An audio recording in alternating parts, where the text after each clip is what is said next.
Hi friends, మన భూమిపై ప్రాణం పుట్టడానికి నీరు అత్యంత అవసరం. కానీ మన సౌర కుటుంబంలోని శనిగ్రహం యొక్క అతిపెద్ద చంద్రుడు టైటాన్పై నీటికి బదులుగా ద్రవరూప మీథేన్, ఈథేన్ నదులు ప్రవహిస్తున్నాయి.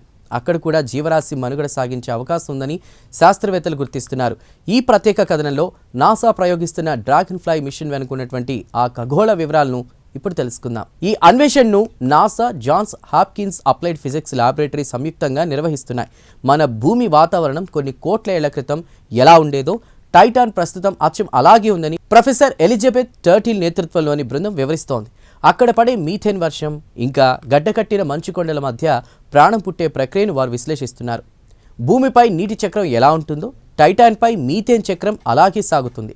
అక్కడ ఉష్ణోగ్రతలు -179°C ఉండడం వల్ల మీథేన్ వాయువు ద్రవరూపంలోకి మారి సరస్సులుగా, నదులుగా మారుతోంది. తాజా ప్లానిటరీ సైన్స్ విశ్లేషణల ప్రకారం ఈ మీథేన్ సముద్రాల్లో మనకు తెలియని ఒక కొత్త రకమైన లిక్విడ్ బేస్డ్ లైఫ్ ఉండే అవకాశం ఉందని తెలుస్తోంది. టైటాన్ వాతావరణం భూమి కంటే 4 రెట్లు దట్టంగా ఉంటుంది. అందుకే నాసా 2028లో అక్కడికి ఒక భారీ డ్రోన్ వంటి డ్రాగన్ ఫ్లై రోవర్ను పంపుతోంది.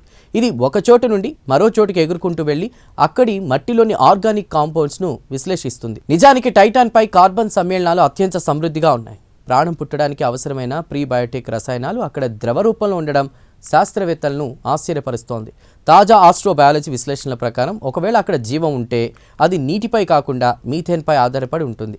ఇది జీవశాస్త్ర సూత్రాల్ని మార్చేయబోతున్నటువంటి ఒక గొప్ప ఆవిష్కరణ. ఈ పరిశోధన ఫలితాలు భవిష్యత్తులో మన ఇతర గ్యాలక్సీల్లోని గ్రహాలపై అన్వేషణ చేయడానికి కొత్త మార్గాలను చూపిస్తున్నాయి. కేవలం నీరున్న చోటే కాకుండా ఇతర ద్రవాలున్న చోటు కూడా ప్రాణం ఉండొచ్చని ఇది నిరూపిస్తోంది.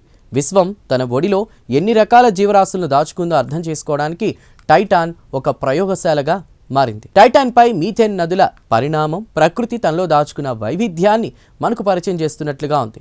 ఈ స్పెషల్ ఫీచర్పై మీ అభిప్రాయాలను కామెంట్స్లో తెలియజేయండి. ఇలాంటి కథనాల కోసం ఛానల్ను సబ్స్క్రైబ్ చేయండి.